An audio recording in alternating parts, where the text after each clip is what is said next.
અમદાવાદમાં નરેન્દ્ર મોદી સ્ટેડિયમમાં યોજાશે ભારત અને ઇંગ્લેન્ડ વચ્ચે અંતિમ વનડે મેચ। નરેન્દ્ર મોદી સ્ટેડિયમમાંથી વધુ એકવાર વિશ્વભરમાં જશે સામાજિક સંદેશ।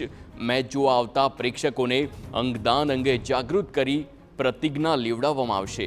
આઈસીસી ચેરમેન જય શાહ અને ટીમ દ્વારા વિશેષ આયોજન કરવામાં આવ્યું છે।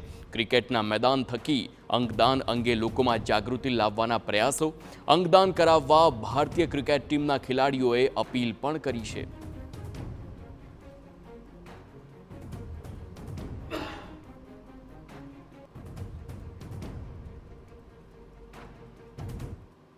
ગુજરાત ક્રિકેટ એસોસિએશન અને રેડ ક્રોસ દ્વારા એક ઓર્ગન ડોનેશનની અવેરનેસ માટે લોક જાગૃતિ માટેનો એક કાર્યક્રમ રાખવામાં આવ્યો છે અને સાથે સાથે લોક જાગૃતિની સાથે સાથે એમાં ઓર્ગન ડોનેશનની પ્રતિજ્ઞા લોકો લે કે તેનાથી એક વ્યક્તિ કોઈ બી પોતાનું ઓર્ગન ડોનેટ કરે છે તેનાથી 8 લોકોને જીવનદાન મળે છે। એની અવેરનેસ માટેનો એ મોટો કાર્યક્રમ રાખવામાં આવ્યો। અમદાવાદના નરેન્દ્ર મોદી સ્ટેડિયમમાં યોજનારી ભારત ઇંગ્લેન્ડ મેચ દરમિયાન વિશ્વભરમાં સામાજિક સંદેશ જાય તેવા પ્રયત્નો હાથ ધરવામાં આવ્યા છે। મેચ જોવા આવતા પ્રેક્ષકોને અંગદાન અંગે જાગૃત કરી પ્રતિજ્ઞા લેવડાવવામાં આવશે।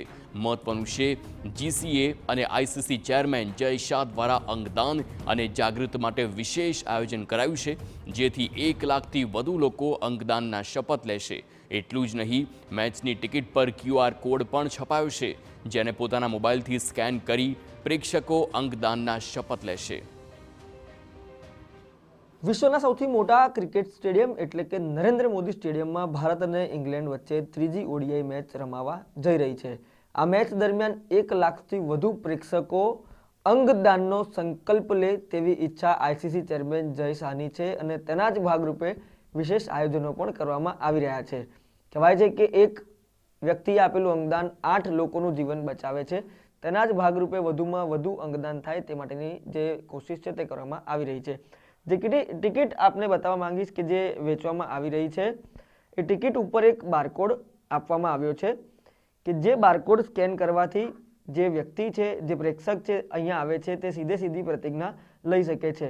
આ બારકોડને સ્કેન કરવાની સીધી રીત છે કે જે બારકોડ ઉપર આપ તમારા ફોનનો કેમેરો લગાવશો એટલે ત્યાંથી એક લિંક તમને સીધી જે વેબસાઇટ છે મિનિસ્ટ્રી ઓફ અફેર્સની ત્યાં આગળ લઈ જશે અને ત્યારબાદ જે પણ પ્રક્રિયાઓ છે તે સરળ રીતે પૂરી કરી શકાશે।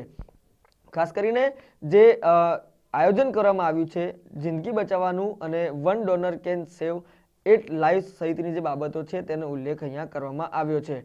આ વેબસાઇટ ઉપર ગયા બાદ રજિસ્ટર ફોર પ્લેજ નામનો જે ઓપ્શન આવે છે ત્યાં આગળ સિલેક્ટ કર્યા બાદ આધાર કાર્ડ અથવા મોબાઈલ નંબર જે રજિસ્ટ્રેશન કરવામાં આવ્યું છે તેના મારફતે એક ઓટીપી આવશે અને ત્યારબાદ આ તમામ પ્રક્રિયાઓ પૂર્ણ થશે। પરિણામે જે પ્રતિજ્ઞા છે તે અહીંયા લેવામાં આવશે। તેના શું ફાયદા છે, કયા પ્રકારે આ થઈ શકે છે તે તમામ બાબતો પણ આ વેબસાઇટ ઉપર લગાવવામાં આવી છે।